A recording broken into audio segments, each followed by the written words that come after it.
Hello guys, this is your friend and we are back with a new fanfic. Which is what if Naruto build own harem with Tsunami Tsunade Mikoto Ayame Anko Karin Hana Temari Tsume Tayuya Shizune Kin Hinata and Kurenai, Part 2. And if you enjoy this fanfic then please press the like button and subscribe to my channel for more fanfic like this and comment for next part. And now let's start the fanfic. She then used her legs to pull the real Naruto in further, giving a soft groan of pleasure as the Gaki managed to fill her quite well. The boy was impressive in size, and she thanked Kami that the boy was so gifted. Anko felt Naruto's hands grab her hips and gave another louder groan as the boy started getting into the grove of things, and his thrusts became harder and faster. Naruto gritted his teeth at the tightness and the pleasure he was feeling. He enjoyed the feel of Anko's muscular legs wrapped tight around him and had decided to do something to further Anko along. He grabbed her hips and started to pull her into his thrusts, which began to get more erratic. He moved one hand down and began to rub at Anko's, watching her back arch and his clone getting an even better workout of his. Naruto then unwound Anko's legs from around his and grabbed her ankles, lifting them up towards his clone's head. From there he changed the positioning of his inside her Y. While he could no longer thrust as deep, Anko felt much tighter around his, thus giving an illusion of being thicker than he was. Boss, I'm not going to last much longer. His clone warned out. The sensations were getting to be too much for the clone. That's alright, I don't think Anko can last much longer either. The real Naruto said as he picked up his pace, his thighs slapping against Anko's ass. Anko ed harder on the tip of the clone's hearing what it said. Truth be told, the real Naruto was right as well. The new position managed to make the tip of the blonde slam into her G-spot over and over. She didn't give it away besides the fact her Y walls were almost milking his for his cum. Anko felt that coil signaling her orgasm get tighter and tighter. It finally sprang loose as she let out a small scream of pleasure around the in her mouth, which also finally erupted. She swallowed down the cum filling her mouth as the clone gave it to her. The real Naruto grit his teeth at the feel of Anko's Y clamp down on his. Naruto withdrew himself, hearing Anko whimper from the loss. Naruto then pulled his clone back. Anko, move over. The real Naruto said. Anko rolled away watching as the clone of the blonde Gaki was moved where she had just been. Naruto then motioned for her to move on top of the clone. She straddled the clone's waist and gave it a grin. Please don't pop me, the clone said looking up. He didn't want a premature disappearance because she got a little too rough. Oh, I'll pop you, Anko said taking the thick into her Y giving a low. Just in a much more pleasant way. Anko then felt herself get pushed forward a bit, the second Naruto now behind her. That's it stud, feel me good. Anko said looking over her shoulder. Naruto took her words to heart. He moved for a better angle and pushed his slick into her ass. He noticed Anko gave a brief wince before she tried to help by relaxing her muscles. It was a tight fit, especially considering the fact his clone was also filling her Y. Anko felt herself speared between both the S and was already breathing a little heavier. Give me a second you two, she said as she adjusted how she was balancing herself a little more. She also allowed her body to get used to the feeling of being so full. She gave a nod to the two before she began to roll her hips, sliding one out and the other in. Naruto watched as his clone raised his hips to meet with how Anko rolled her hips. Naruto grabbed Anko's hips and began to work his length in and out of her. He was beginning to pick up speed and power, just as his clone was. Their pace was erratic, with no rhythm and no coordination. Anko's breath got ragged and the real Naruto reached forward grabbing her S, rolling her S between his fingers as he squeezed them. He enjoyed the way they filled and spilled out of his hand. While he didn't mind Ayame's smaller and pert S, he enjoyed the larger S a bit more. They were just so awesome. Unfortunately for both the clone and the real Naruto, Anko didn't like the pace. Boys, stop, she shouted out and they immediately stopped. While I don't mind the pleasure, is a partnership. Work together, so I'm not feeling like a ragdoll. Naruto and his clone looked to one another before nodding and beginning to work together better. While the clone was out, Naruto was pushing in. It left Anko feeling nice and full and better pleased. Naruto grabbed Anko's hips and began to work faster. For every thrust his clone gave, he was already ahead. When his clone was sheathed inside Anko's tight and wondrous why, the real Naruto was sheathed inside Anko's ass. When the clone was halfway out, Naruto was all the way out. It continued like this, being a half step ahead of his clone, and it seemed it was a rhythm Anko could work with. Anko's eyes fluttered shut as she panted. The incredible pleasure racked her body, and it was clear body the clone and the real Naruto wouldn't last long with how tight she was. She leaned back into the real Naruto, pulling his head down so she could nibble at his neck. "Come on, stud, show me everything you got," she said. She wouldn't last much herself. Naruto began to thrust faster, trying to get to be several steps ahead of his clone. He moved his arms to under Anko's S and grabbed tight, using the position for more leverage. He felt sweat drip from his blonde locks and onto Anko's skin. "Whoever put me in this video game, and made me level up by, is a genius," Naruto thought as he kept working into Anko. Schwick gave a few spasms every now and then. "Don't come inside," Anko told both the boys as she rolled her hips with them more. "I'll take it all on my face and tits, just don't come inside," she said. That coil was getting tighter and she could feel the boys tense to try and not release inside her. She wanted to see just how good the blonde really was. She closed her eyes and gripped the bed where her hands ended up being. With a final scream of pleasure, she came arching her back and sheathing both S inside her fully. Naruto pulled out of Anko's ass, and helped her off his clone. They both stood on the bed and stroked themselves off, to finish up. The real Naruto went first, his cum splattered across her forehead first before some landed on her cheek and he finished himself off on her tongue. The clone came second, releasing on her tongue and then on her S, stroking himself quickly. The clone, out of juice, gave his creator a quick salute before popping himself. Naruto came a second time from the clone's memories, getting the rest of Anko's face and having more land on her generous S. Anko grinned. "One of the benefits of the shadow clones. You also get the pleasure back."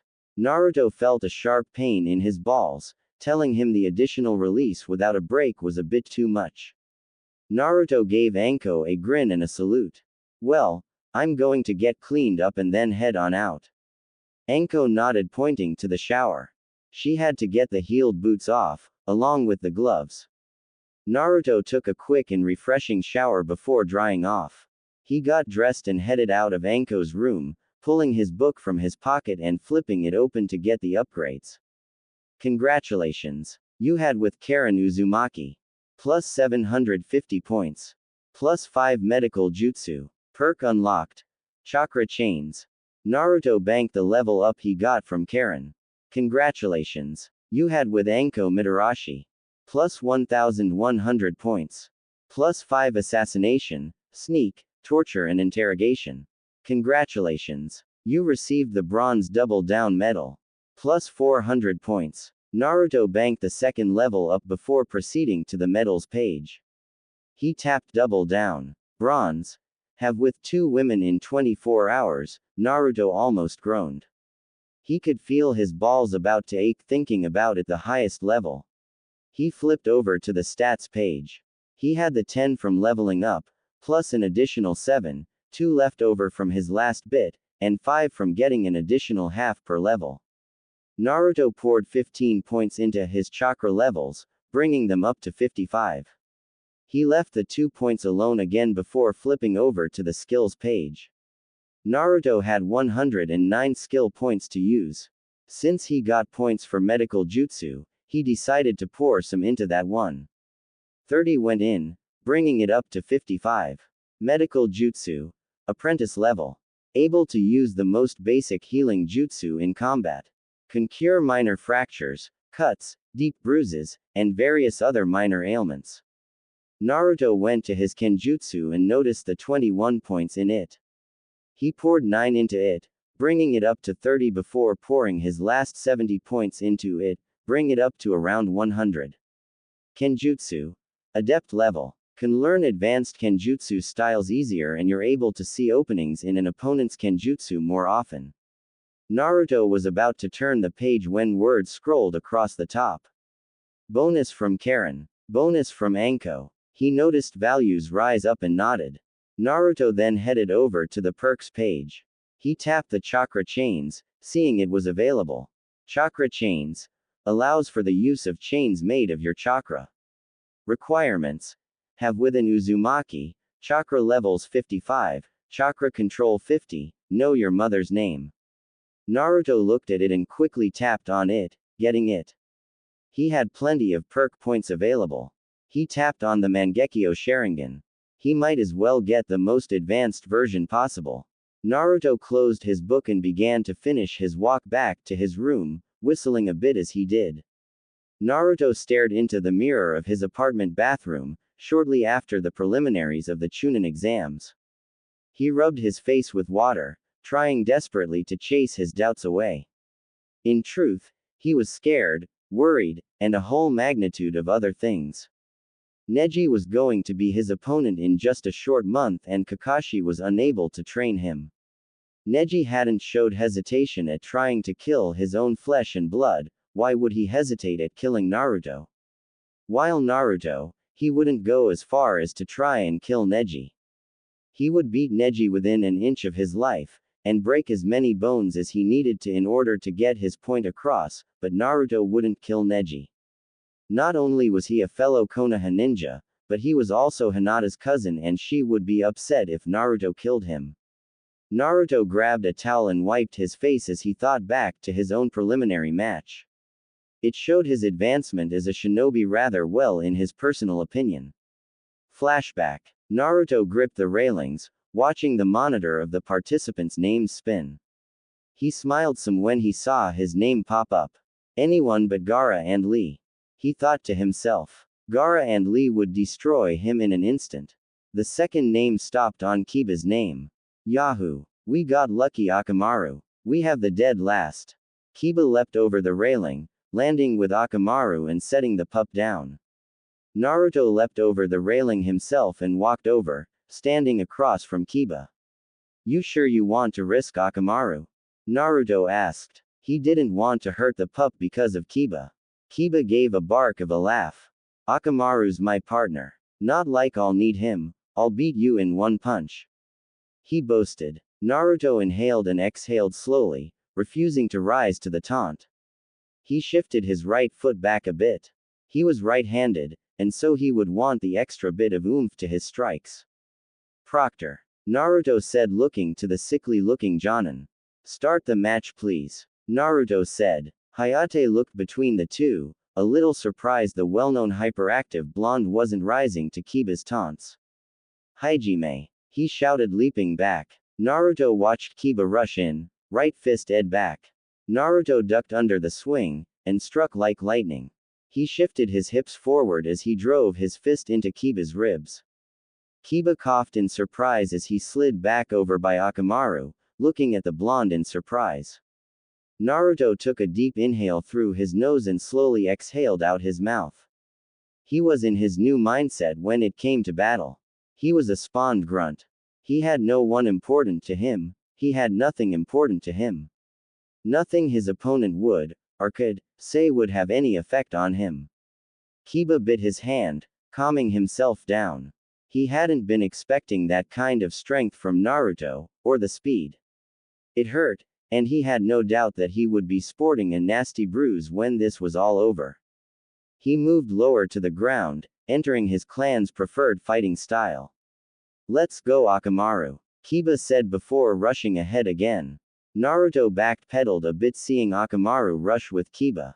He ducked under the first swipe from Kiba, but missed the Akamaru, who rushed up and bit his hand and releasing before Naruto could retaliate. Naruto took a shot to the back from Kiba, before he rolled under Akamaru this time.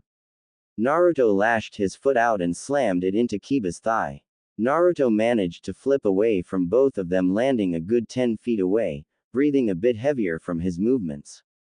Naruto looked at his ravaged hand. Akamaru's teeth were brutal. Blood dripped onto the floor, yet he couldn't help but giving a small smirk. Twice he landed a shot on Kiba. He wasn't having handed to him. Kiba looked to Akamaru. Let's take it up a notch, boy.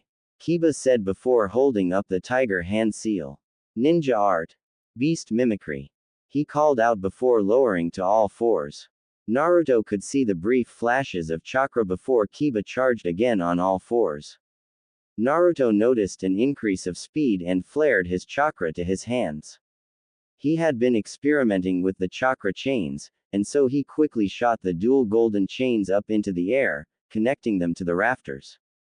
Naruto then swung himself up into the air, just barely over Kiba as he held himself inverted. He then swung coiling the chains around his arms, putting more distance between himself and Kiba.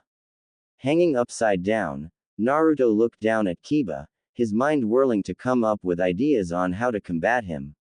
Naruto swung using the chains and spun in midair, landing a bit of distance away from Kiba. Naruto then launched out 2 more chakra chains into the walls on either side. He brought the ends in his hands together and connected the chains into one. Kiba rushed at Naruto again. He wasn't sure what Naruto was doing with the chains, but he wasn't about to let it slide. He leapt over the chain, going for a swipe at Naruto's head. Naruto dodged to the side, and swung under the chain, but still felt Kiba's claws rip through his cheek. Blood dripped down as he went into the air, grabbing one of his chains dangling from the rafters and quickly connected it to the ground. Naruto held himself up on the chain, flexing his chakra to stick to it. The chakra chains were rather fascinating. If someone but the creator touched them, it would drain their chakra, then the creator had to touch the same chain and the chakra drained would be transferred to them. By putting chains in the arena, Naruto was quickly trapping and boxing Kiba in so he'd have no choice but to hit the chains. Naruto leapt to the next chain and allowed himself to lower as he extended the chain to the ground. He barely felt a dip in his reserves, but that didn't mean his strength could keep up. He was feeling a slow burn in his arms and abdomen from maneuvering about the chains. Naruto placed his palm to the ground and brought another chain out before attaching a kunai on it. He then purposely threw it at Kiba, watching Kiba dodge to the side, and allow the kunai to embed into the statue behind him, the statue now sporting an inch-wide hole in its head. Kiba was starting to get confused, and worried. These chains were becoming bothersome, and they would no doubt start hindering his movements if he allowed too many more to be created. He reached into his supply pouch and pulled out a soldier pill. Akamaru, he called out, and the white pup leapt, landing on Naruto's head before leaping off again, catching the soldier pill and landing on top of Kiba's back. Ninja art. Man-beast clone. He called out before a puff of smoke enveloped the two, and standing on Kiba's back was a clone of Kiba. Naruto's eyes narrowed. So, Akamaru could turn into a clone of Kiba, but the puppy's chakra coils were probably underdeveloped and so it couldn't be held without using a soldier pill. Naruto watched Akamaru go high, leaping over the chain in the middle of the room, while Kiba ran underneath it. At least, Naruto hoped those were the two. Naruto stepped onto the attached to the statue and ran at the two. Kiba put his claws in front of him before leaping up at Naruto. Gatsuga, he yelled out, before spinning and becoming a spinning vortex of razor-sharp claws, aimed to maim Naruto, with Akamaru doing the same. Naruto kept track of Kiba and Akamaru before dropping down on the chain, grabbing it and swinging at the same time. He allowed Kiba to start passing by him before he came around in full swing. Both feet slammed hard into Kiba's ribs, knocking him from the vortex. Naruto was pleased to feel 3 cracks. Naruto didn't, however, notice Akamaru land on a wall and start drilling towards him again. The vortex slammed into Naruto, who at the very last second pulled off a substitution. He landed near the statue, standing on his chain as he watched the log he used get torn to shreds. And the log doth saith, "Believe in my protection, and I shall come to your aid when you need it most." Amen. Naruto said, followed by a chorus from all the Konoha shinobi at Jonin rank and higher saying out, Amen. Naruto's substitution however hadn't come fast enough as he felt a small trickle of blood slide down his back from his ravaged back. He pulled off the torn jacket, now wearing the mesh under armor that was also torn. It was time to end this.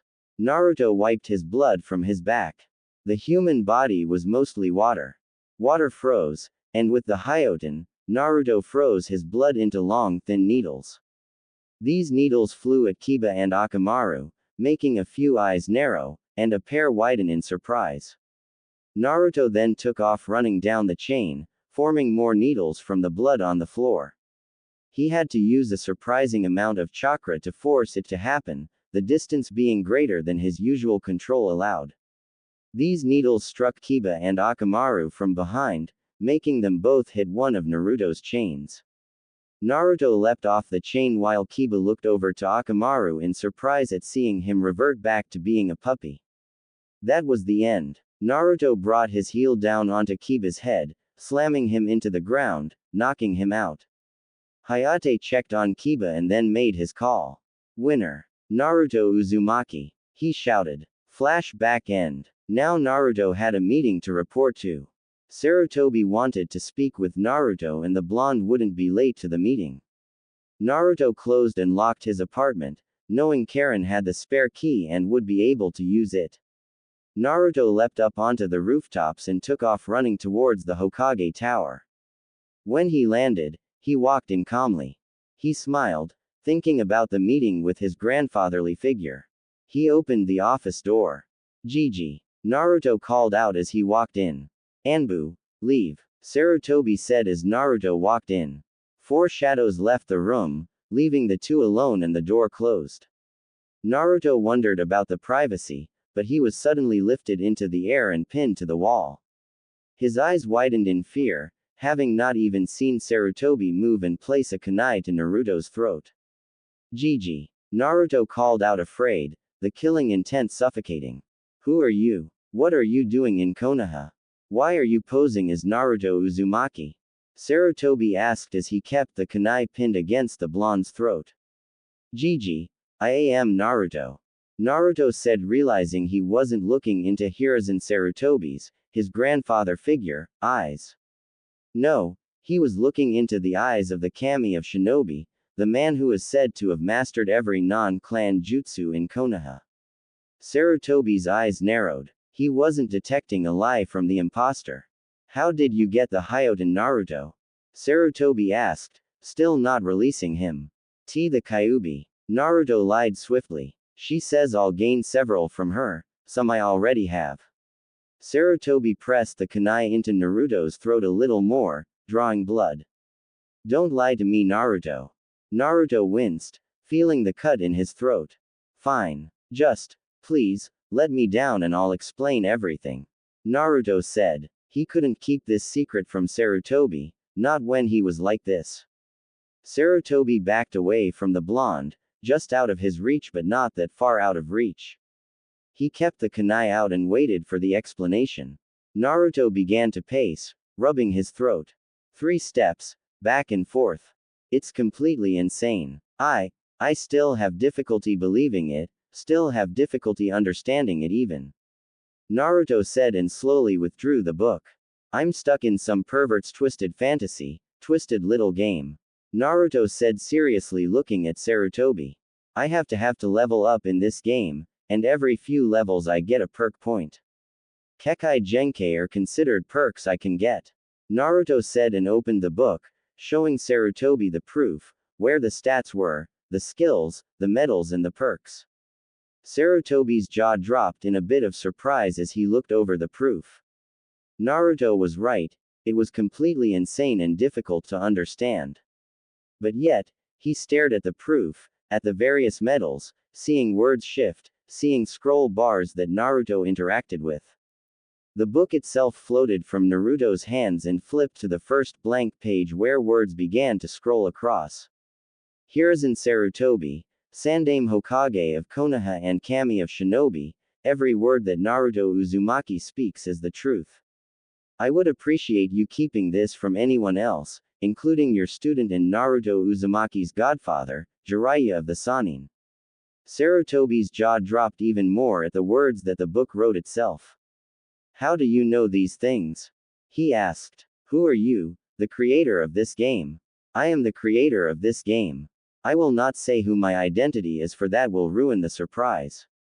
As for how I know these things, I will say that I have friends in high places. Now, do I have your solemn word that you will not reveal this to anyone and simply go with Naruto's lie? I will not have my fun thwarted by an old man because he couldn't keep his mouth shut. The words scrolled across quickly. Saruto beat his lips, thinking about the fact the creator had friends in high places. That said something along the lines of being on level with a god. You have my solemn word that I will keep silent. If Sarutobi's hunch was right about the creator being a god, then he had nothing to gain by telling Naruto's secret.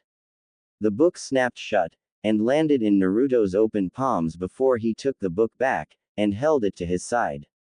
Sarutobi looked to the blonde in front of him, and saw fear in the boy's eyes, saw him hurting. Sarutobi dropped the kunai and hugged the blonde. I'm sorry my boy, he said to Naruto, who quickly hugged Sarutobi back. Naruto was shaken. His entire perception of Sarutobi was altered. He knew that as a Hokage, Sarutobi had to be stern when need be, but he never expected to see those eyes, the eyes of a true shinobi warrior.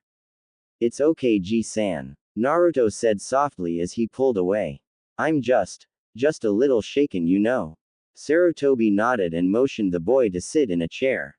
Sarutobi took his own seat behind his desk, watching the boy sit in front of him. Do you have any other Kekai Genkai?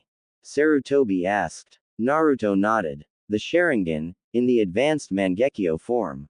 I'm close to having the eternal Mangekyo Sharingan and something called the Rinnegan. Sarutobi nodded. So in essence, you could have every Kekai Genkai? He asked the blonde. Naruto shrugged. I'm not really sure. It seems I get a new one unlocked whenever I have with a woman that is a Kekai Genkai user, or when I defeat one in battle. I got the Sharingan from Mikoto-chan. Sarutobi nodded. Do you care for the girls you are with, Naruto? He asked seriously. Naruto leaned back. Most yes, however some like Anko who only wanted an itch scratched. I have no problem leaving it at just that. If she would like more than just a partner to turn to in the future, then I will oblige her as well, quite willingly. He said. Sarutobi nodded. You do know that having a harem won't be just about the right. Naruto nodded. Each woman has their quirks, their differences, there will be conflict, and there will be financial issues no doubt. I plan to start spamming shadow clones to do D-ranked missions, try to bring in more money. Naruto took a deep breath. Now Ji-san, when were you going to tell me about my parents? Sarutobi winced. That was one thing that cut him deeply every time he thought about it. I wanted to, believe me, I deeply wanted to, Naruto, but what would you have done with the information? Naruto paused as he thought about it. What would he do with the information? I don't know. He answered honestly. In return though, can we talk about my parents? Naruto asked pleadingly. Sarutobi nodded and then started to tell the blonde various stories he remembered. Some were humorous, some were serious, but all would be precious to the blonde. Konoha Hospital, same time. Kin lay in the hospital bed, staring up at the ceiling, bored out of her mind. She was being held there overnight for no damned reason. She didn't have a concussion, but the Konoha nin were adamant that she stayed. I feel fine, she yelled out, knowing no one cared or would bother to hear her. She sighed before narrowing her eyes, remembering a bit of rage at the blonde claiming to be an Uzumaki. She balled her hands into fists. 5 minutes with the blonde, 5 minutes and she would have him begging her to just end him. She heard a knock at her door, breaking her from her musing of mutilating a blonde imposter. Enter, she said, calming herself. She was a little surprised to see Dosu walk in. He walked over to her and looked down at her as she sat up. How are you feeling? He asked as he placed a scroll down on the bedside table. Minor headache, nothing that won't go away. she said, taking the scroll and opening it. That Naruto Uzumaki in the Kill Me orange jumpsuit used those golden chains you told me about. We're even now. Dosu watched Kin read the note before shrugging. I'll leave you be then, he said. Kin stared at Dosu's note, giving him a nod of thanks. So the blonde really was an Uzumaki. She ran a hand through her hair, standing up. She had to go find him, quickly. She destroyed the note. A couple months back, Kin found out what Dosu feared. In Oto, fear was knowledge, and that knowledge was worth a small fortune. In exchange for not telling anyone, not even Orochimaru, Kin had asked Dosu to keep an eye out for someone using the chakra chains that the Uzumaki were known for and to stay silent about his search. Dosu upheld his end of the bargain and she would uphold her own. She opened the window and leapt out, hitting a roof and rolling with it. She quickly descended down into the marketplace, her Oto headband tucked away. It wasn't hard to get information about the blonde, and pointed in the right direction of his apartment.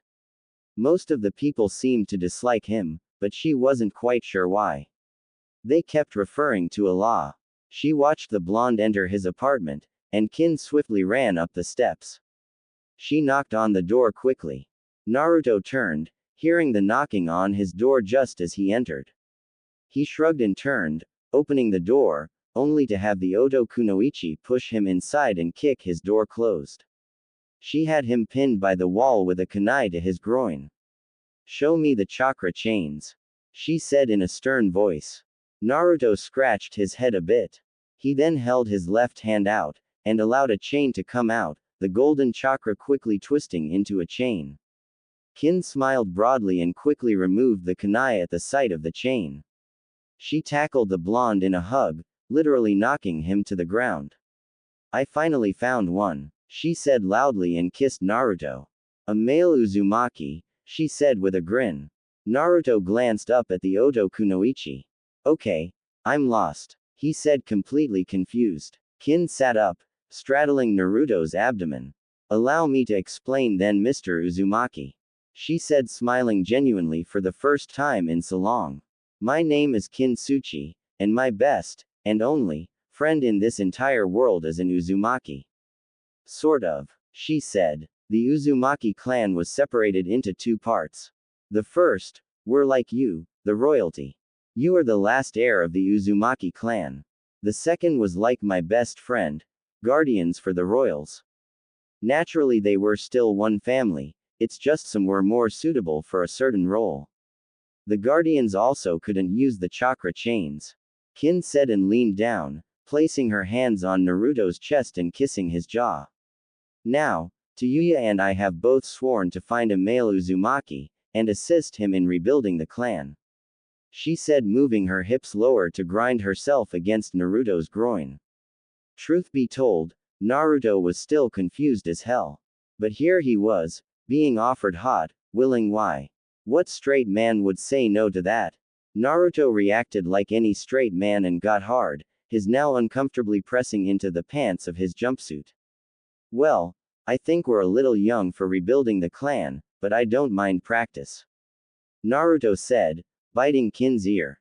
Kin gave a soft at Naruto's words and actions before getting up and helping the blonde to his feet. Kin quickly pulled her top off, showing the black sports bra. That was quickly removed as well, before she jumped at the blonde and began to kiss him. Naruto was responsive to Kin's touches, feeling her hands run over his chest. His hands grabbed her arms and quickly spun her around. He had a naughty idea. Quickly, he used the chakra chains and made sure they wouldn't drain her chakra before he bound her arms behind her back and Naruto lifted her up. He took her into his bedroom and dropped her onto the bed with her head hanging off the bed. Naruto undid his pants, and pulled out his, ready to put it to good use. He grabbed the base and moved it to Kin's open mouth, feeling her tongue lash over the top of his length as he pushed deeper into her mouth. Kin's eyes widened a bit as she felt the blonde's press towards her throat. She gagged, as the blonde worked deep into her throat. She felt the muscles of her throat spasm, trying not to take something so big. Her eyes burned a little bit as she felt the blonde very slowly her mouth. When she showed up to give herself to the Uzumaki, she hadn't expected to do something so kinky. Naruto slapped Kin's ass, before squeezing one tight as he kept thrusting into her mouth. He pulled his out of her mouth, letting her gasp for breath. Is this what you want, Kin-chan? To be an Uzumaki's? Naruto asked, slapping Kin's ass again. Yes. Kin cried out. She could feel herself getting soaked already. Please, Naruto-sama, please use my throat as your warmer until you blow your load. She said, reaching out with her tongue and tickling the swollen head. Who could argue with something like that? Naruto grabbed the side of her head and worked his back into her mouth, feeling her teeth scrape against his to spur him on. He went faster this time, not going quite as deep and making her make wet gagging sounds. Despite this, Naruto had to admit Kin was good. She kept ing-anding like a good. Kin groaned, feeling her airway getting abused by Naruto's. She rubbed her thighs together, trying to get a bit of pleasure herself and ing some. Her eyes went wide at the feel of Naruto forcing all of his down her throat, making her gag and choke rather hard. Naruto showed mercy and pulled his out of Kin's throat, watching her rasp for air. He helped her sit up and moved to stand on his bed. On my balls, Kin-chan. Naruto said, moving his to the Oto Kunoichi's face and laying the wet appendage on her face. Kin felt the spit covered against her cheek and eyebrow and the balls against her lips. She opened her mouth and drew both in. She edged slow and deep, drawing a groan from Naruto. Ever so gently, she used her teeth, putting pressure on his balls before pulling back and lapping at the base of his and the top of his balls with her tongue. Please, she'd again. Naruto-sama. She kissed the right side of his sack. My mouth. She pleaded, looking up to him as she'd along the underside of his. Naruto groaned and grabbed Kin's hair, earning a yelp and a low from her as she opened her mouth to take Naruto's again. Naruto went with a quick pace, not quite making her deep throat. He was close. Naruto felt his sack tighten and gave a loud groan, jamming his all the way into Kin's mouth and throat before he released, making her spasm a bit with wide eyes. Kin couldn't believe she was being forced to take the flood of cum down her throat, but she couldn't help but enjoy it. Finally, when she could pull back, she gulped down a few mouthfuls of air, choking a bit. Me Naruto-sama, she said. Naruto rolled Kin onto her back and quickly removed her pants and underwear. He pushed them off the bed before rolling her onto her knees. Naruto grabbed the chain with one hand and his with the other. Slowly, he began to push into her, feeling her yield to him. Kin let out a low as her torso was held up and the blonde filled her Oh Kami, give it to me Naruto-sama. She begged. She had never needed to be ed like she needed to be now. Naruto grabbed a hold of the chain a little tighter before his other hand went to Kin's and began to molest it, groping and squeezing vigorously.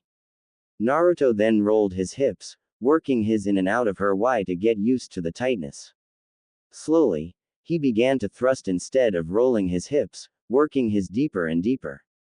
He picked up the pace though, quickly giving Kin what she wanted. Kin gave a series of low S when Naruto first started out. Her eyes widened a bit as he felt him go deeper and start to go faster. It was slowly driving her insane. The pleasure was getting to be too much. She felt his hand leave her and she actually whimpered until she felt the hand hit her ass. She cried out, arching her back and letting her S scrape the sheet as she continuously got pounded into. Naruto gave a small grunt as he felt her tighten up from him slapping her ass. It slowed him down, but he quickly worked harder to make up for it. His hand drew back and slapped her again, making her cry out again and tighten up again. Naruto gritted his teeth as she tightened up a lot and cried out even louder.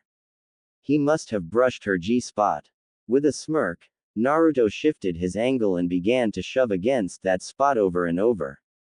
Kin's eyes widened and she fell forward. It was getting to be too much. She felt the coil of her orgasm tighten up and she rolled her hips back to the blonde, unable to take having her G-spot hit over and over again. Yes, yes, Yes, yes, thank you Naruto-sama, thank you. Me good. She cried out. Her cries became a scream as a body-racking orgasm washed over her and her eyes rolled into the back of her head. Naruto gave a low groan of pleasure, feeling her wide tighten up on his. She was like a warm velvet vice and he couldn't stop himself. He came inside of her, filling her up with his cum and feeling it slide out against his shaft and his balls. He eased out once he was finished and stood up. He had an idea that he was going to work with. He rolled her onto her back and spread her legs. He wrapped a chakra chain from high on her inner thigh to the opposite shoulder, before doing the same with the other side. He pressed the center, where the two chains overlapped at both her back and front, slowly melding the chains together. He then made the chains tighten up, spreading her legs far apart to show off her flexibility. Naruto then formed two more chains and jumped to attach them to his ceiling. He did this a second time before picking Kin up and attaching the chains at her hips and shoulders. She was now fully bound, and hanging in the air. Naruto then headed to the kitchen and got some cooking oil. It was the best thing he had for lubricant at the moment. He went over to Kin and quickly began to rub the oil in along her ass, making her give a few mules of pleasure. Kin watched him, unable to do anything to stop him, not that she would, and loving the fact that she was tied up. Are you going to be ing my Naruto-sama? Kin asked watching Naruto stand up. Of course Kin-chan, I'm going to make sure that every one of your holes are mine for pleasure and no one else's, he said as he began to rub some oil along his. He rubbed the tip against her ass, getting prepared to penetrate her hole. Kinned her lips. Please be gentle Naruto, she said seriously. I've never had anyone take me there. She added. Naruto nodded, his mind briefly flicking back to Mikoto's words on how could if it hurt. He eased himself in, the oil doing its job of lubricating them both. He rubbed Kin's thighs and cheeks, trying to relax the muscles. Don't tense, he told her. Kin nodded, taking Naruto's words in mind before she relaxed her body and felt him slowly fill her ass. Her eyes rolled into the back of her head at the pleasure. Sure, there was a bit of pain, but nothing more than what she felt as a competent kunoichi. She quickly whimpered as she realized she couldn't roll her hips in this position, leaving her to the mercy of Naruto. Naruto smirked when he heard her whimper. She must have realized why he had tied her up like he did. He grabbed her hips and slowly began to pump in and out of her body swinging with the chains that would securely hold her in place. She whimpered again, much to Naruto's delight, as he finally bottomed out inside her, filling her with his. Naruto used her momentum on the chains, and his own speed to slowly begin ing her faster. Kin began to breathe a little more ragged as she felt the blonde ing her ass.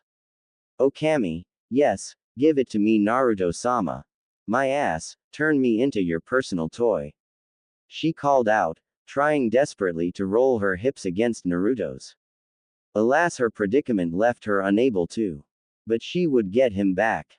She had some good genjutsu. Naruto reached down with one hand and rubbed Kin's, still thrusting into Kin's ass. He would turn her into his personal toy. Whenever he was tired from training for the finals, he would have Kin and Karin both and at his and balls to relieve some stress. Kin began to pant, trying desperately to try and get more air into her system, but the ing was leaving her breathless. She thrashed, and squirmed, tightening up her inner muscles to try and make the blonde come faster. She couldn't even speak, it was too much effort. Naruto paused and held her hips firm, before starting to thrust into her ass, using hard and fast thrusts. He grunted with the exertion of force, watching her face twist in pleasure. She couldn't keep up with his pace that well, but he was sure that it was okay. Kin cried out, unable to take it. I'm coming Naruto-sama. Her entire body jerked against her restraints as she had her release from Naruto-ing her ass. She just couldn't take it.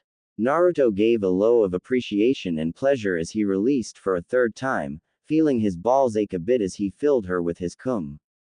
He felt it drip out against his balls and slowly pulled from her ass. It felt great. Naruto then slowly removed the chakra chains, helping her stand shakily. Go take a shower first, Naruto said with a smile, pointing to his bathroom door. Kin nodded before walking on shaky legs to the bathroom. Maybe a bath instead. She didn't think he would mind too much. Naruto sat on his bed and pulled his book out, flipping over to the level up page. Congratulations. You had with Kin Tsuchi. Plus 1000 points, plus 5 genjutsu, plus 5 throwing weapons. Congratulations. You received the bronze, an enemy kunoichi, medal. Plus 600 points. Naruto was disappointed he didn't receive a level up, but he supposed it was due to him being so far into the levels as he was. That, however, didn't stop him from thinking about the fact it called Kin an enemy kunoichi. He flipped over to the medals and tapped it. Bronze. Have with a genin ranked kunoichi of an enemy or neutral village. Naruto supposed Oto could be an enemy village, maybe it was a neutral village. He hoped the latter. Naruto then closed the book and stretched a bit. He watched the bathroom door open and Kin walked out, obviously nervous. What's up, Kin-chan? Naruto asked, standing up, about to head into the bathroom. Can I talk to you about something important? Kin asked, moving and sitting on the bed. Naruto nodded and sat back down, watching the nervous girl. Earlier she seemed so damned confident, like she could take on anything. Yet now, what's wrong? He asked. I need to talk to your Hokage if possible, she said and curled up a bit. Oto is planning on invading Konoha, she whispered, not wanting the blonde to hurt her. Naruto's eyes widened. When? He asked. Konoha needed to prepare. An invasion was a big thing. And with most the Chunin and Jonin occupied with the Chunin exams. Why? What did we do to Oto? Kin winced at Naruto's questions. From what I understand, the finals of the Chunin exams. And as for why, Orochimaru is the leader of Oto, if that helps any, she said. Naruto's eyes widened a bit at the name of the snake Sannin. But he had a bit of time, so he stood up and rushed into the bathroom. He took a quick shower, scrubbing hard in the hot water. When he came out, he got dressed and gathered his things. Come on, he told Kin. He led the Oto girl to the Hokage tower. Ji-san, we have a problem, Naruto called out as he entered. Apparently Oto plans to attack, Naruto said quickly, getting Sarutobi's rapt attention. That's some claim to be making, Naruto. Do you have any proof? Sarutobi asked, lighting his pipe. Naruto gently nudged Kin forward, and she was obviously scared. Even if Sarutobi was in his late 60s, he was still Hiruzen Sarutobi, the third Hokage, a man hailed as the god of shinobi. Naruto moved back and let Kin talk, telling Sarutobi how little of the plans she knew. Even Naruto knew there wasn't much, but Kin was also only a genin. Expendable in the eyes of most villages. Thank you for bringing this to my attention, Sarutobi said, smoking his pipe. Now, what are we to do with you? He said. Naruto tapped his chin. Well, officially we could say she was captured. Some of the founding laws state that the one that captured her would get first claim to her. As a POW, she'd be considered a slave. Sarutobi raised an eyebrow. Surprised, Naruto remembered some of the village laws from when the boy was forced to read them by the civilian council. Aren't you a bit young for a slave, Naruto-kun? Naruto scratched the back of his neck. Well, yeah, truth be told. But do you honestly think an alternative would be better? I'd take care of her at least, Naruto said. Plus I like him, Kin said, clinging to Naruto's arm a bit. He's not 2 or 3 times my age and I know he'll treat me with a bit of respect. Sarutobi nodded before looking to Naruto. Do you know how much paperwork you're causing me? First Karin, now Kin. He asked the blonde. Sorry Ji-san, Naruto said, scratching his head. Sarutobi shook his head before glancing to Kin. Will Tsume be participating in the invasion? He asked. Kin nodded. She's one of Orochimaru's elite bodyguards. She'll be nearby. Sarutobi nodded and dismissed the two, shaking his head. It was going to be a long night of paperwork. Naruto ran both hands through his hair as he walked through the streets of Konoha. The sun was beginning to set, but despite this he didn't want to go to his home just yet. He made his way to his favorite place in the whole village, on top of the Yondaime Hokage's head. He sat up there, watching the sunset as he tried to figure out what to do. He was sure leaving and wandering around wasn't going to solve the problem, but staying home wouldn't have helped. Karin and Kin got into a fight. Naruto had long since realized that this game was a double-edged sword in several aspects. First and foremost, women had a righteous fury that no man could ever stand against. If it was even suspected that Naruto was playing the heartstrings of even a single woman, then he would likely be made an example of by the rest. Personalities conflicted, causing problems within. So having him get with multiple women could become rather problematic. When Karin and Kin got fighting, Naruto wasn't able to get a word in edgewise until he practically blew up at them. The brief flare of killing intent had helped get their attention, where Naruto basically explained to them both that as the last male of the Uzumaki clan, he fell under the CRA and would be encouraged to be with as many women as possible. The two girls had almost started tearing into him, and each other, when he raised his voice over their protests. He then further went to explain that while he may be encouraged to as many women as possible, that he would treat each individual as just that, an individual. Naruto had long since understood what it felt to be it by the villagers. He wasn't considered human to some even still. He wouldn't put that pain on anyone else. However, in a bout of frustration and uncertainty, Naruto had left, asking the girls to at least think on his words and cool off. Naruto's little apartment wasn't big enough for 3 people to stay away from one another while they all cooled off. Tempers would likely flare and problems would ensue once more. Standing, Naruto let out a sigh before walking away from the Hokage monument, heading towards the Uchiha clan compound. He hadn't seen Mikoto since a bit before the Chunin exams. Perhaps spending time with Mikoto would help him out. She came from a clan, so no doubt she would understand clan laws a bit more. He pushed the gate open, seeing that it was unlocked, and headed for the large building he had entered last time. Naruto reached up and knocked on the door, unable to help but notice the fact that something was cooking and it smelled good. Mikoto jumped a bit, having not been expecting someone else for the evening. Coming, she called out as she wiped her hands on a dish towel and headed to the door. She opened it up, and saw her favorite blonde. Naruto-kun, she called out and hugged him close, smothering his head in between her s. Naruto flailed a bit at being smothered between Mikoto's s before he wrapped his arms around her waist. He managed to extract his head from them and gave her a bit of a smile before scratching the back of his head. "Mind if I come in?" he asked. Mikoto gave a smile and nodded, moving to let the blonde in. She then went a bit into motherly figure mode. "You look like you got something serious on your mind, Naruto-kun," she said, leading the way into the kitchen. Naruto sighed and nodded as he sat in a chair, Mikoto surprising him by sitting in his lap. "Part of me feels like an idiot," he said, resting his head against Mikoto's shoulders as she held him. "During the second part of the exams and shortly after the preliminaries, I ended up getting with 2 girls," Naruto said. He figured he'd get her reaction out of the way. Mikoto nodded. As a clan head, she understood clan laws quite a bit. She didn't like them. She didn't want either of her sons to be placed in the CRA. That being said though, she did understand them and knew that Naruto was stuck between a rock and a hard place. If he didn't get women of his own choosing, then the civilian council would pick for him. "I take it they found out about each other and it didn't go so well?" she asked. Naruto nodded. "Yeah, I might have yelled a bit too before leaving to cool myself down," he admitted. Mikoto nodded once more in understanding before she kissed Naruto's cheek.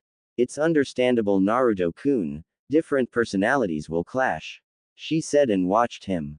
"In fact, shortly after the second exam started, Ayame-chan and I found out about each other," she said. Naruto winced. He wasn't sure if he wanted to think about that fight.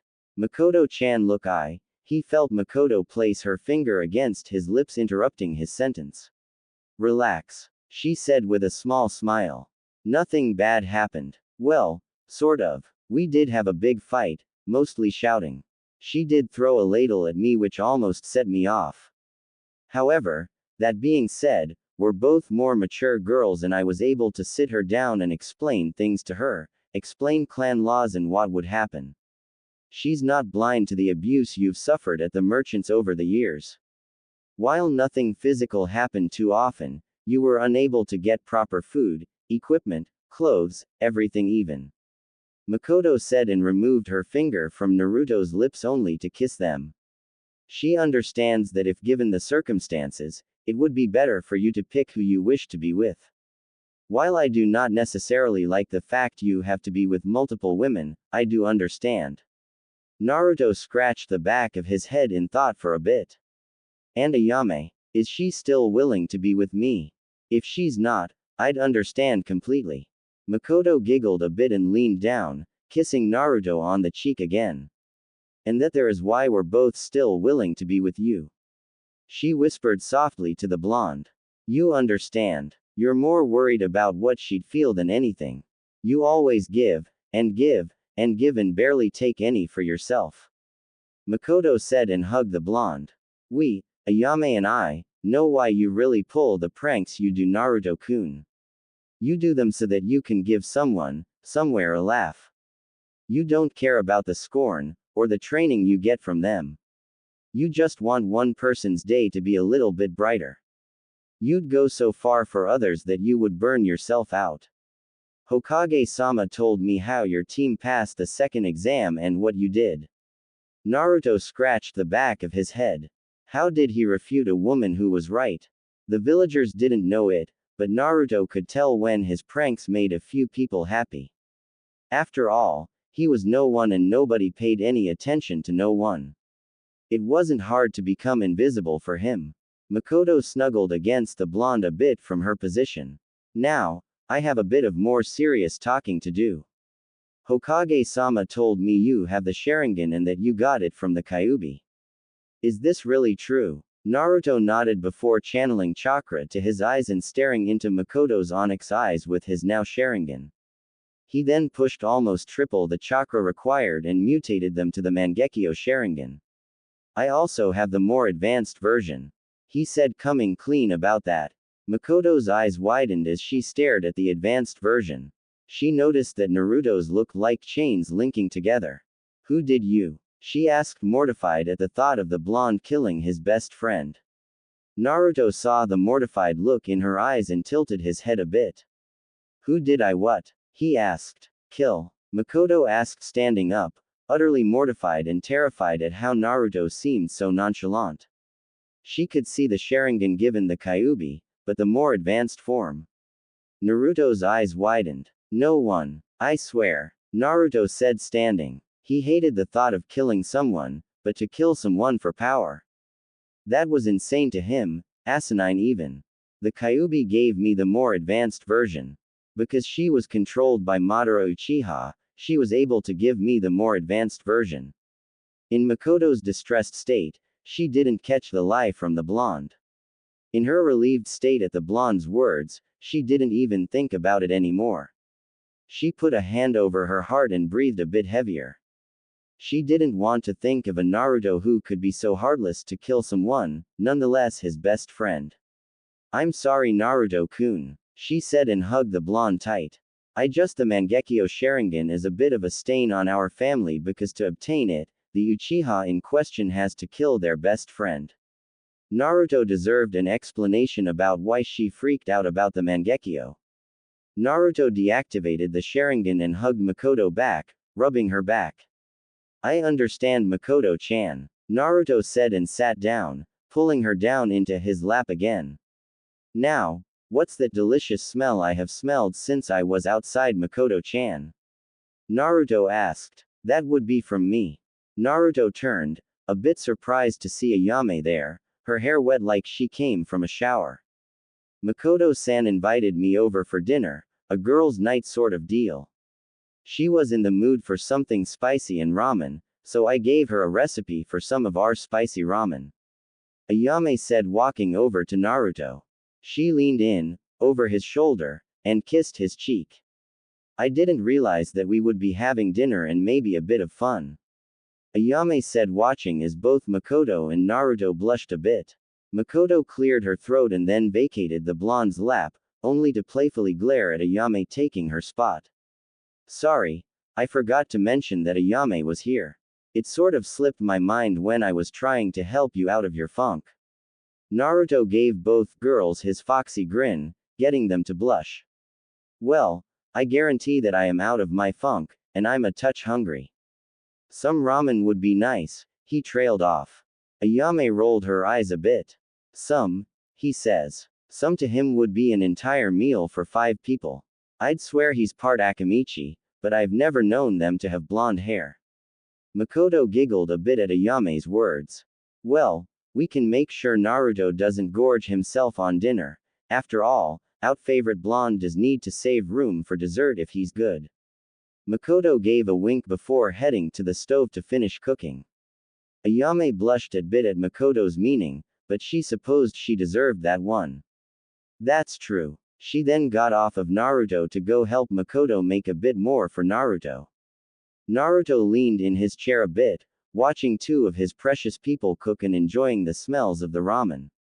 The spices were different, but he noticed similarities between Ichiraku's spicy ramen and what the girls were cooking. He gave a small smile, watching the 2 work like a team. He wouldn't give up on Karin or Kin, but he knew that if nothing else, he would have Ayame and Mikoto. Naruto's mind then wandered to the upcoming Chunin exam finals and he frowned a bit. He still didn't have a proper trainer for the Chunin exams. Sure, leveling up in the game made things easier. Gave him more strength, speed, endurance, chakra control to work with and a higher aptitude to various skills he would need as a shinobi. However, this also did not mean he would instantly be a master of it. For instance, Naruto's ninjutsu repertoire was limited to the chakra chains, shadow clones, regular clones, substitution, and his transformation jutsu. He also had limited use of his Mangekyous and Hyoten's abilities, but more training with them would be preferential. Taijutsu, Naruto had no real style, same with Kenjutsu. In short, Naruto was still boned against Neji unless he could figure out a solution. It then hit him. Naruto was in the Uchiha clan compound. Most major clans had 2 libraries.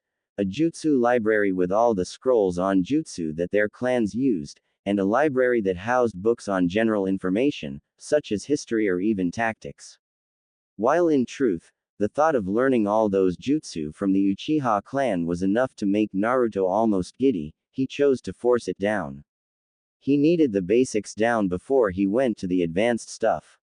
As Naruto thought about it a bit more, he thought it would be best if he could get any scrolls on the Hyoten that the Uchiha had as well.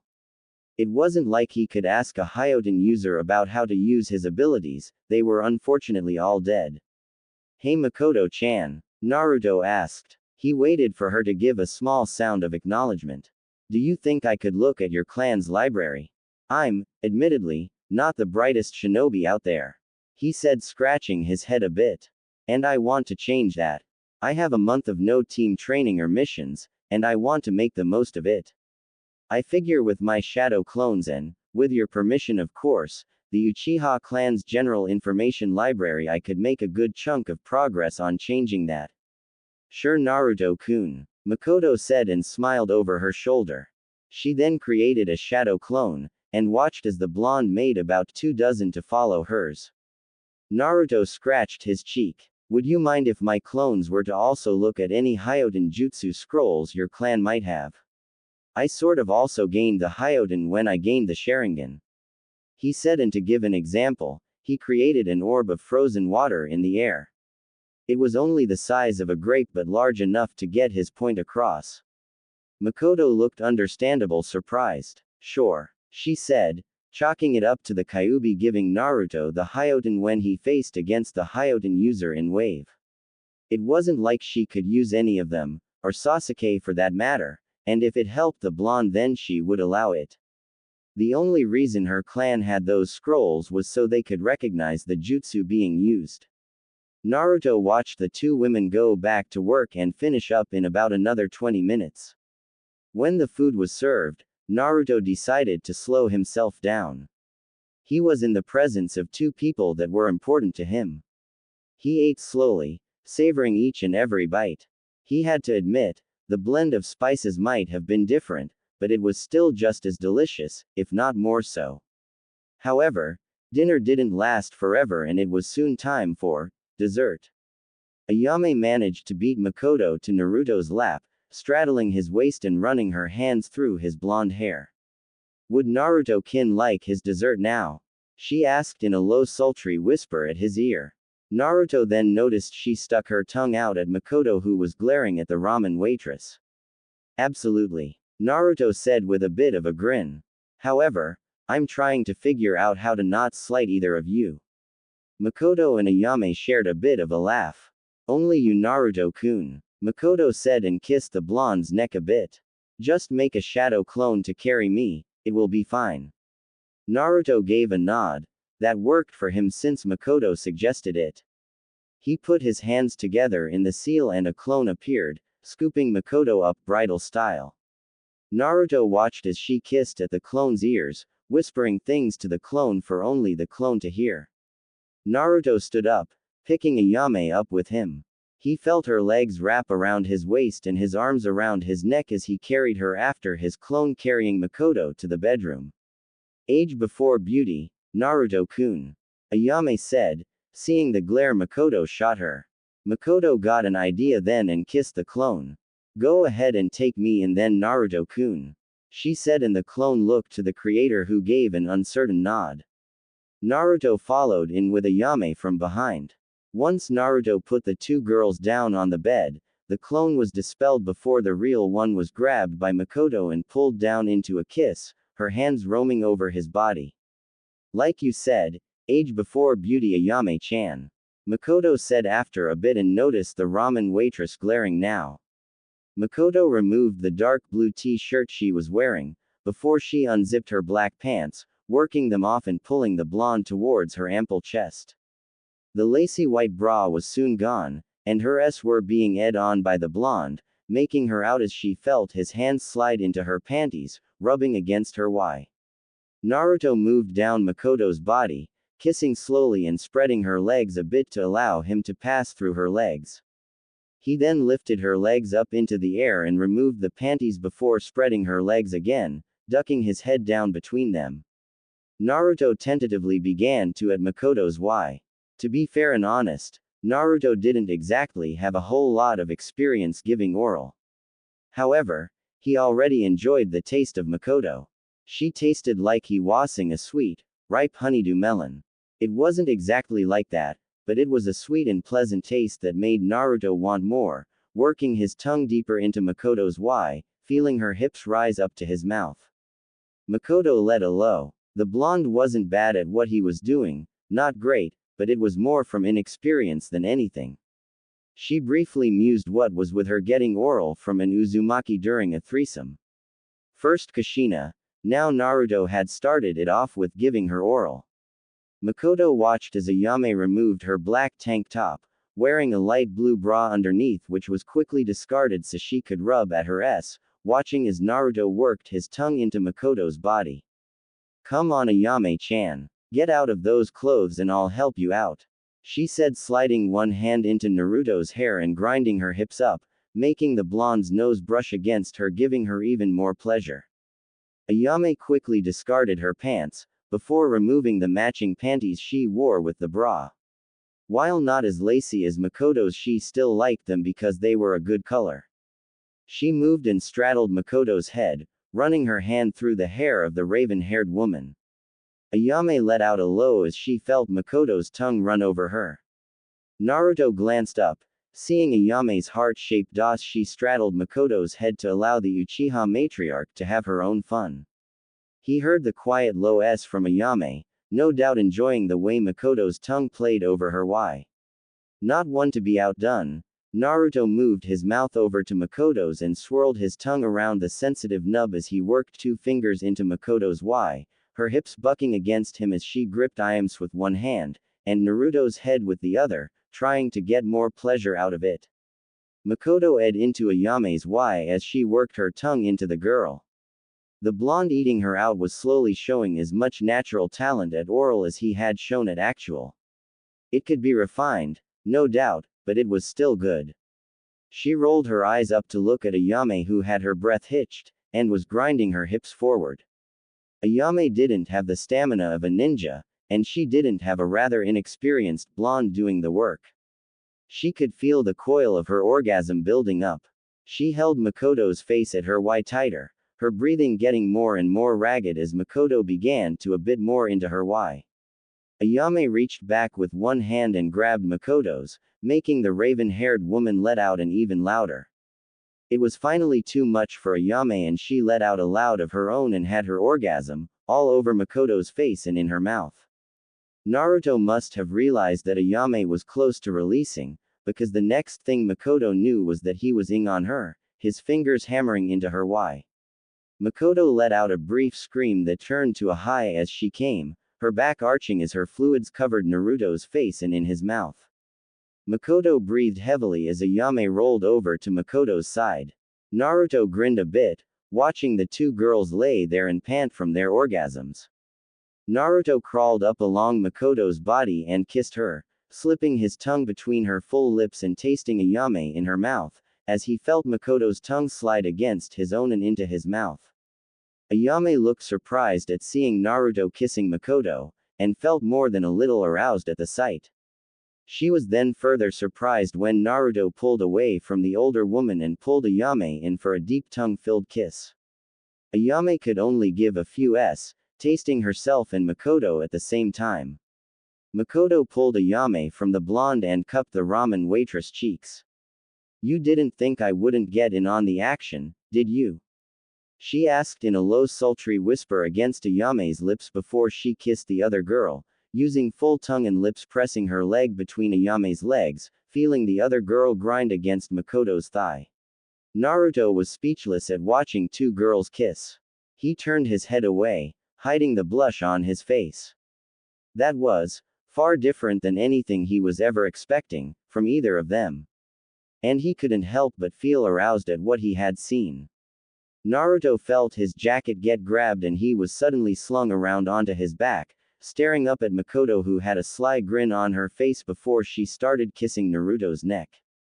He lifted himself up as he felt his jacket get pushed off his shoulders, and removed from his body. The mesh under armor was next to go, thrown off to the side.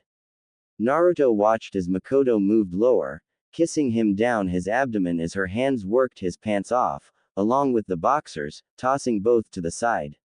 He looked to Ayame, whoed her lips a little bit. He was hard, and he felt Mikoto's brush against his, bringing his attention back to the Uchiha matriarch. Mikoto moved to straddle the blonde, staying raised up on her knees as she reached between her legs and grasped Naruto's hardened. She rubbed the tip against her wet Y, before she slowly lowered herself onto it, giving a as her eyes closed. The pleasure felt great. She slowly sank further down along Naruto's, until she felt his hips against her ass. Naruto stared up at the content look on Mikoto's face as she clearly enjoyed the feeling of his filling her body. Slowly, she rolled her hips forward, making him slide out some, before sinking back in. Naruto watched as she put her right hand on his abs to steady herself. She was just as tight as the first time he had with her. He took her left hand and held it, staring up into her eyes as he rolled his own hips up to her, watching the pleasure on her face. Mikoto felt the breath in her chest catch a bit as she stared into the beautiful blue eyes. It was almost like Naruto was staring into her soul. She broke eye contact with Naruto as her head leaned back, feeling Ayame kiss at her neck from behind now, her more petite frame holding Mikoto, helping her ride the blonde. Ayame had felt a little left out, but understood how special the blonde could make someone feel. She knew that she would get her turn, and not from a clone but from the real thing. She smiled to Naruto as she held their clasped hands with one of her own. She was sure that Mikoto would get in on her time with Naruto as well. Naruto caught Ayame's eyes as she held his in Mikoto's hands.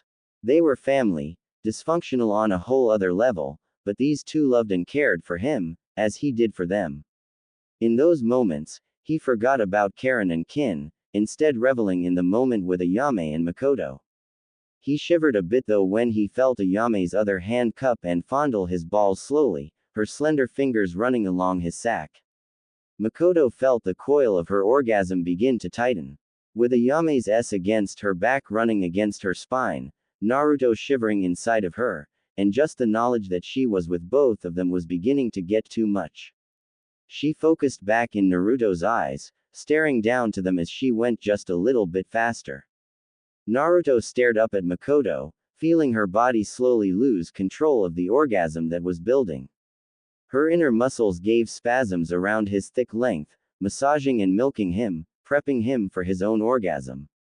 The way Ayame also fondled his balls was helping him along as well. He sat up, pinning their hands between his and Mikoto's chests as he leaned in and kissed the beautiful MILF as he finally had his orgasm, giving a few grunts into the kiss as he shot his cum deep into her body. Mikoto watched the blonde sit up, and felt his lips on her own, their tongues quickly battling as she felt the blonde release inside her. The feeling of the hot, life-giving seed sent her over the edge and her back bowed a bit as she gave a loud of pleasure as she coated Naruto's with her juices, her hips bucking a bit into him. Ayame watched the two kiss, and have their orgasms. She'd her lips, feeling Mikoto's rapid heartbeat. Carefully, Ayame helped Mikoto off of the blonde, with Mikoto giving a soft whine of disappointment. You had your turn, now it's mine. Ayame said and helped Mikoto to lay at the side of the blonde. Ayame was glad for the large bed as she took the other side of the blonde, pulling him in between her legs. Ayame softly kissed Naruto's lips. It is my turn, right, Naruto-kun? She asked in a pouty voice. Naruto smiled at Ayame and kissed her lips. Of course, Ayame-chan.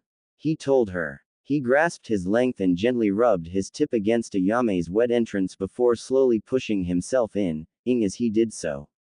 She was tight and just the feel of her holding him close to her body was a good feeling in the pit of his stomach. Ayame gave a low of pleasure as she felt the blonde penetrate her why. She was still amazed at how endowed the blonde was, and it would always seem to feel good to her.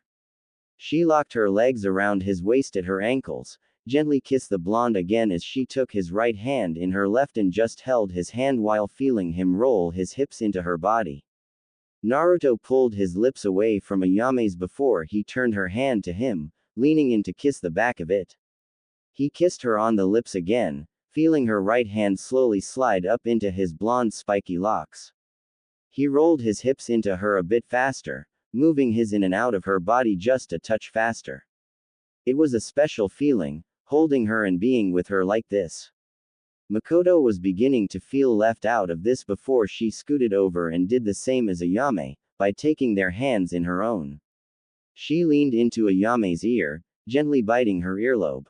Gently slide your nails down his back, not too rough now. She whispered to the younger girl. Her other hand moved along Naruto's ribs, gently scratching and making the blonde shiver. Ayame shivered, feeling her body spasm around Naruto as the blonde shivered. Whatever Mikoto did had made him respond quite well. She moved her right hand from his blonde hair and gently slid her nails down along his spine, making the blonde's back arch and his penetrate just a bit deeper. Naruto couldn't believe the sensations he was dealing with. First Mikoto's nails, then Ayame's, it was quite a pleasant sensation. His eyes locked with Ayame's as he began to thrust into her body just a touch harder, lifting her hips up off the bed, and making her breath catch in her throat. Mikoto moved and kissed the side of Naruto's neck, pressing against his side, enjoying the feel of his muscles coiling and uncoiling with every thrust. Come for me, Naruto-kun. She whispered in his ear. Fill our Ayame-chan up with your cum. She said, rubbing her hand along his other side, watching as the blonde closed his eyes in concentration. Ayame's breathing was getting more labored as she felt Naruto twitching inside her a little bit. She was so close to the orgasm that she needed. She could tell the blonde was just as close, a little ahead or a little behind. She grabbed the blonde's hair and pulled him in for a kiss, pulling him into her body tighter as she had her orgasm, into Naruto's mouth as she tightened up and milked him for his cum. Naruto couldn't take it, the sensations became too much for him. His back arched and yet he kept his mouth connected with Ayame's as he released inside her, filling her with his cum. He felt it leak out of her, and knew that it was a solid orgasm. He eased himself from her body, looking into her eyes before kissing her lips gently, a quick peck. Mikoto smiled a bit before rolling over and making space for the blonde. He took the space and she very quickly snuggled up to his left side, enjoying the feel of his arm wrapped around her. She draped an arm over his waist and kissed his chest. Remind me that I have something for you tomorrow. It slipped my mind when you were first over here and then you got busy with the Chunin exams. Naruto gave a nod and wrapped his right arm around Ayame, holding her close to his body. He felt her arm snake along his waist, just over top of Mikoto's. Mikoto-chan, would you mind if I sent Karin and Kin to you tomorrow? Maybe you can help them understand this whole thing from a woman's point of view. He asked. Mikoto nodded and laid her head on the blonde's shoulder. She knew that the next day he would be stiff and sore from lying with two women like this, but if she knew her blonde, then he wouldn't complain. That's fine Naruto-kun, I'll talk to them. You just focus on your training. I expect to see you to beat Neji's ass. Naruto chuckled a bit. Yes ma'am, he said and kissed her on the side of her head before looking to Ayame. And what do you think about this whole thing? He asked her, wanting to know. Ayame kissed Naruto's cheek. I don't like having to share you, but you promised me you'd make time for me. That's all I'm asking, is just a bit of me time every now and then. She said before resting her head on Naruto's shoulder. Naruto nodded. I promise, all of you will get time for yourselves. He said and held them just a little tighter. Let's get some sleep, he said with the other two agreeing. Next morning, Naruto woke up last, surprised that he hadn't felt either Ayame or Mikoto move, but not really surprised by it either. He had been exhausted. He sat up and rolled his shoulders, trying to work the kinks out of them as he stood up. He looked to see a set of clothes laid out for him along with his game book and grabbed them. He walked out of the bedroom, following his nose to the smell of breakfast cooking. He now wore a pair of dark gray Anbu pants, combat boots, a black t-shirt, and a gray unzipped Anbu vest. They fit him surprisingly well, and he had a feeling he knew whose they were. It felt strange wearing a genocidal maniac's clothes, but hey, free clothes were free clothes. They weren't stained with blood. He saw Mikoto at the stove, cooking something that smelled delicious. He also noticed 3 boxes on the table, boxes that looked covered in dust. Hey Mikoto-chan, what are these? He asked going over to the boxes. Mikoto turned to look at Naruto and bit her lower lip. Naruto made the dark shinobi warrior look surprisingly why. She refocused on the question. These are the personal effects of your mother, Kushina Uzumaki. Journals, cookbooks, jutsu scrolls, her swords, and even her old Anbu armor. It's all there, Mikoto said watching Naruto's eyes widen. She had the things for some time, even though Fugaku wanted her to get rid of them. Naruto went over with trembling hands, slowly opening one of the boxes with wide eyes. He pulled out a black leather-bound book and opened it, looking over his mother's handwriting. It was large, and looping but very neat. He covered his hand with his mouth as he read it over, completely in awe, in surprise at the words on the pages. He had something of his mother's, some part of her to carry on. Naruto tucked the journal away before creating 3 clones, allowing them to carry the boxes back to his apartment. He also planned to have the clones talk to Karin and Kin, telling them to come talk to Mikoto if they still wanted to be with him. Naruto took a deep breath, shuddering a little bit. I got to go Mikoto-chan. he said and went over to the Uchiha matriarch, hugging her tight. I cannot say thank you enough, he said, holding her. Mikoto returned the hug, knowing the blonde needed it. I understand, Naruto-kun, go train. And here. She handed him a small sack of food. You need to keep your energy up. Naruto headed out of the house and ran across the rooftops, going to the Hokage monument where he could have a moment of peace. Sitting down, he pulled out the book for the game and opened it up. He had to get this done first. Congratulations. You had with Mikoto Uchiha. Plus 900 points. Naruto banked the level up points he got from it, noticing that Mikoto's worth had decreased. Congratulations. You had with Ayame. Plus 250 points. Congratulations. You received the Bronze Marathon Man Medal. Plus 500 points, plus 5 acrobatics. Congratulations. You received the Bronze Hat Trick Medal. Plus 900 points. Naruto noticed he was close to leveling up again, and scratched his head a bit. He was kind of hoping to level up, especially after he hadn't after having with Kin. Flipping to the medals, Naruto tapped the Marathon Man. Bronze Marathon Man. Have with 2 women at once. Naruto then tapped the Hat Trick. Bronze Hat Trick. Have with 3 women in 24 hours. Naruto then flipped to the stats page where words appeared at the top. Bonus from Marathon Man Medal. His acrobatics rose by 5 points and he winced a bit. If he was after the Hiroshin Jutsu, then he was pretty far away. He counted at least 5 levels before he would have enough speed and acrobatics. Still, Naruto didn't plan to squander this. He had a total of 10 points. 5 from gaining the level, 2 he still had left over, and another 3 from his perk. He boosted his chakra levels up to 60, giving him enough for the Hiroshin. He now could leave it alone. The other 5 points went into acrobatics, bringing it up to 30. Now he needed a grand total of 45 points until he was able to get the Hiroshin Jutsu. Naruto flipped over to the skills page, scratching his head as he stared at the 56 skill points he had. He really had no damned clue what to put them to. Finally, he decided to pour 50 of the points into sealing. He had a complex as hell seal on his body, might as well be able to understand it better. Sealing 150 points, expert level. You are now able to unseal a biju without killing the host. Naruto blinked at the words, unable to possibly conceive that level of ability. Would that make him better than his father? Naruto snapped the book shut as he leaned back a bit, laying on the hard rock of his father's head. Being able to unseal a biju, without killing the host, it was unfathomable to him. He could literally unseal the Kyuubi if he wanted to. It was a power high that made him worried. Naruto shook his head and went to the perks, taking the Eternal Mangekyo Sharingan, and being done with that skill branch. He would have to practice those jutsu soon. Naruto sat up and tucked the book away, pulling out his mother's journal and began reading. Naruto was furious as he ran along the rooftops. He had just finished reading his mother's journal, an endeavor that took most the morning. Now, 5 hours since he had got the damn thing, he was heading towards the hot springs.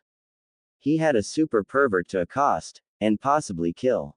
The only good thing he got from that morning was that Kin and Karin managed to make up, and make out, with each other and his clone when it got there. Naruto landed near the hot springs and got his anger under control. It was still there, but he wasn't leaking out killing intent anymore. Naruto saw the white-haired Sannin in a tree, looking over the fence of the hot springs and giving a few perverted giggles. Naruto took a deep inhale, calming himself as he channeled the Hyoten. Using the water from the nearby springs, he froze the Sannin's feet to the tree. Nothing noticeable, it only came up along the sandals the man wore. It wasn't going to keep the pervert down long, but for what Naruto had planned, it was plenty. Naruto took a deep inhale, filling his lungs to capacity with air before cupping his mouth with both hands. Pervert, he yelled out at the top of his lungs, knowing the results would be instant. Naruto heard Jiraiya curse, before Naruto clapped both hands over his eyes and heard the sound of something crashing, followed by a super pervert's pain-filled screams for mercy. None was given, of that Naruto was sure. Thank you Naruto, he heard Kurenai say before he felt a hand in his hair. Yeah, good going Gaki. I wanted to hurt something today. Anko said. Count to 30 before uncovering your eyes or else, she trailed off. Naruto had no doubt that the threat would be backed up, and so began to count to 30, going slow. When he got to 30, he removed his hand from his eyes to see nothing but a broken and beaten pervert on the ground. Naruto cracked his own knuckles followed by his neck. It was time to dish out his form of punishment. Forming his chakra chains, he quickly chained Jiraiya down to the ground, making sure the Sannin's hands were away from one another and bound firmly so he couldn't make any one-handed seals. Naruto then stuffed Jiraiya's notebook into his mouth to keep the Sannin from making any noise. Naruto then made a shadow clone which transformed into a bucket. Naruto scooped up some of the hot water, before going over to Jiraiya and dousing the super pervert with it, waking the man up from his unconsciousness. Jiraiya jerked, and let out a muffled yell as he awoke. He then noticed his predicament and began to violently jerk against the chains. When he noticed the blonde, he settled with a glare. Naruto returned the glare. Jiraiya of the Sannin, Gamma Sannin, self-proclaimed super pervert, author of Ika Ika, student of the Sandaime Hokage, teacher of the Yondaime Hokage, and my godfather. Naruto said in a low tone, knowing that it wasn't common knowledge. Jiraiya's eyes widened and he began to say something muffled, trying to squirm out of the chains. Oh no, you're not getting away. Naruto said, creating a few more chains. My entire life, I have had a godfather who was meant to watch over me, take care of me, and he's off gallivanting about chasing tail. Naruto shook his head, beginning to pace a little bit.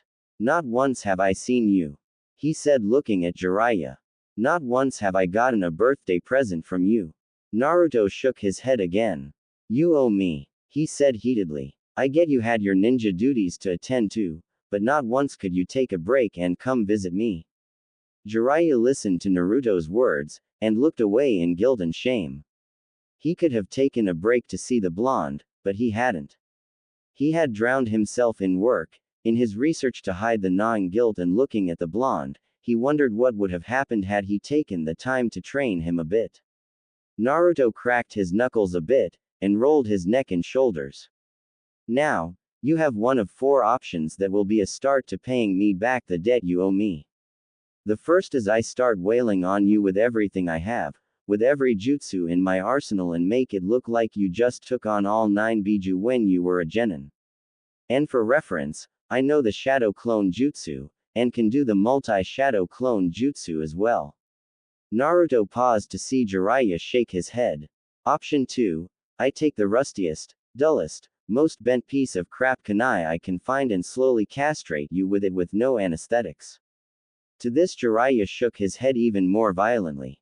Option 3, you tell me everything about Nagato Uzumaki. Who he is, what he specializes in, whether he's alive or dead, you will tell me everything you know. Naruto said and watched Jiraiya's eyes widen a bit, but Naruto didn't give Jiraiya a chance to say or do anything. Option 4, you swear to every god and goddess you can think of, and the holy log itself, that you will never do or think anything perverted for the rest of your life. Tsunade Senju herself could strip, douse herself in oil and start rubbing against you, and you cannot do anything perverted about it. Naruto said, hearing Jiraiya start whimpering. Jiraiya was in a state of limbo. Naruto had him, figuratively, by the balls and was twisting. Chained down, there was nothing that Jiraiya could do to stop Naruto from doing the first 2 options. He figured that the Sandaime was watching in that crystal ball of his, and was going to do nothing to stop Naruto unless he went to kill Jiraiya. The third option would rip open some old wounds, wounds he really didn't want opened. After all, he wasn't sure if Nagato was alive or dead, and he had a soft spot for all 3 of the AIM orphans, but he had lost them after he left. Option 4 didn't really need mentioning, If Tsunade heard he swore off the ways of the perverse, she would start doing things to tempt him. Naruto bent down and removed the man's notebook from his mouth. So which option will it be? Naruto asked. Could I teach you for the finals instead? Jiraiya asked, pleadingly. Naruto scoffed. Nice try, but you'll be doing that no matter what option you pick. If you don't teach me, well, I'll just pick two of the options myself, instead of one. Jiraiya whimpered, having no doubt that the blonde would pick the two most painful. Alright, I'll tell you about Nagato. He said with a sigh. He was tempted to take the beating, but he knew better. The beating in Uzumaki could give was like nothing he had ever experienced. Kushina had really done a number on him, but thinking about a whole slew of clones wailing on him didn't exactly make him comfortable. Naruto let Jiraiya go, knowing he could easily track the man down and give him the rightful beating he deserved if necessary.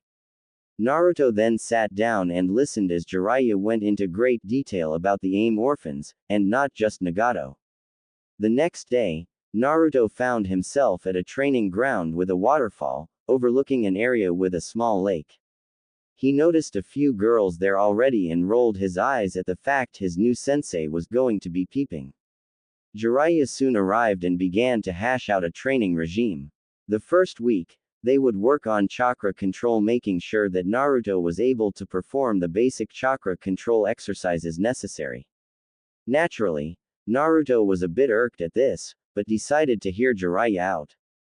The second week would be used for toad summoning, which explained the chakra control to Naruto.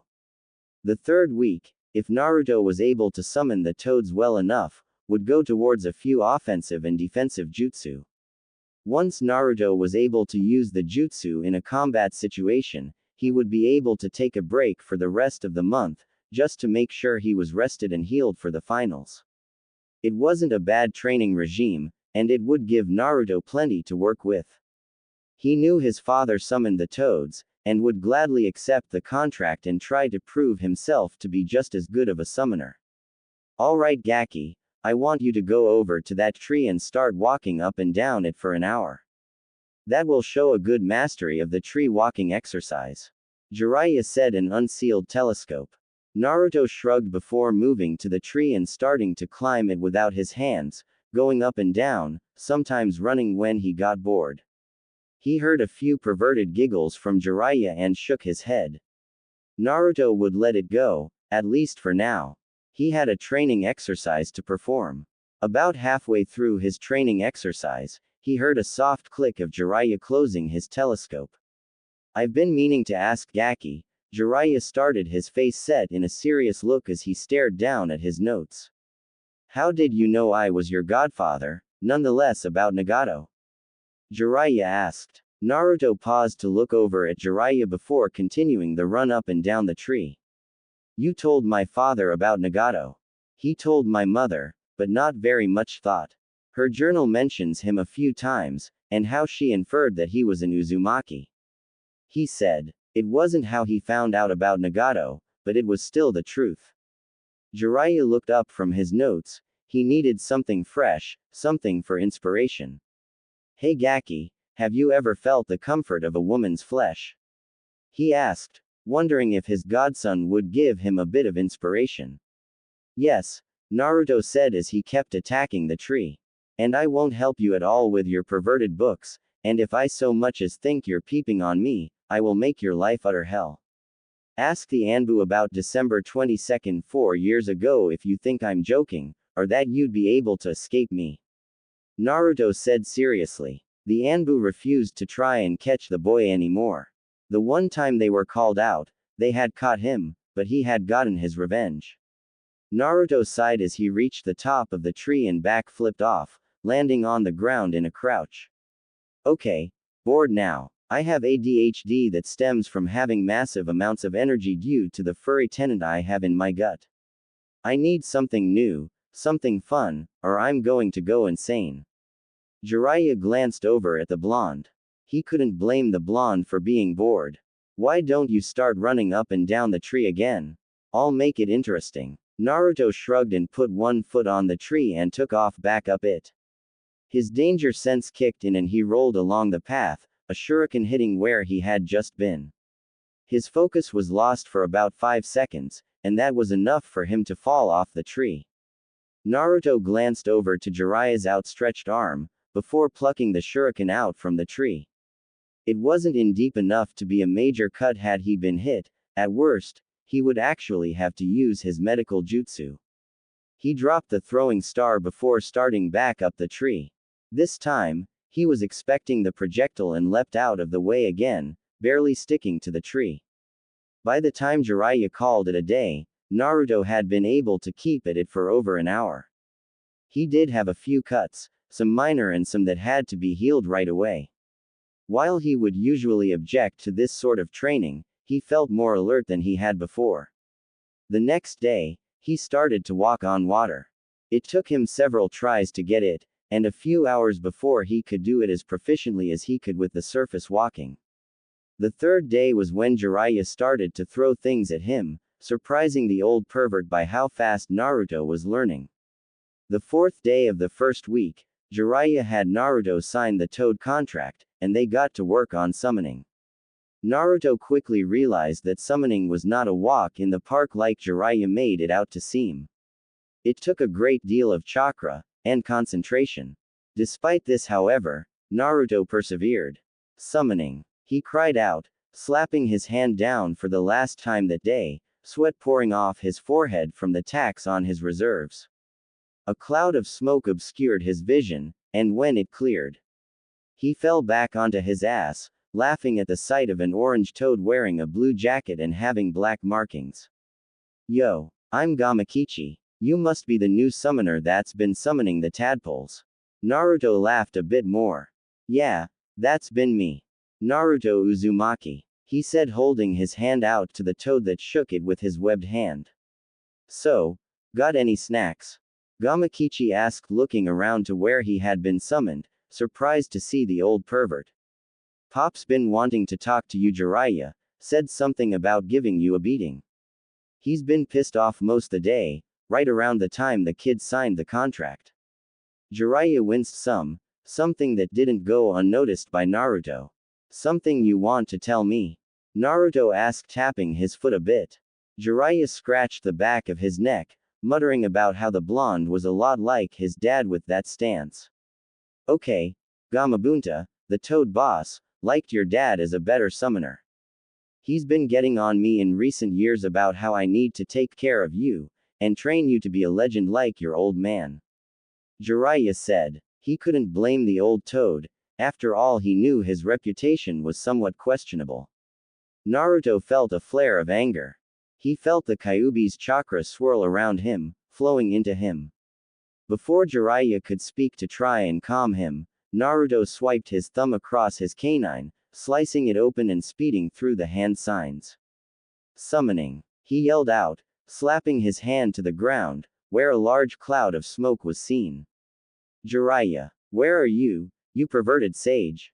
The form of the giant red boss toad known as Gamabunta was obviously not a happy sight for Jiraiya. Later, Naruto walked the halls of the hospital, having dropped Jiraiya off after a toad smackdown. Poor fool. Naruto had no qualms about allowing his anger flare over such a thing, but he did admit he needed to get it under his control. So how's the runt doing? Naruto heard a beautiful voice and his head turned to look behind him, seeing a woman with her hair done up in a ponytail. Naruto could see the Chunin vest and turned a bit more to get a good look at the woman.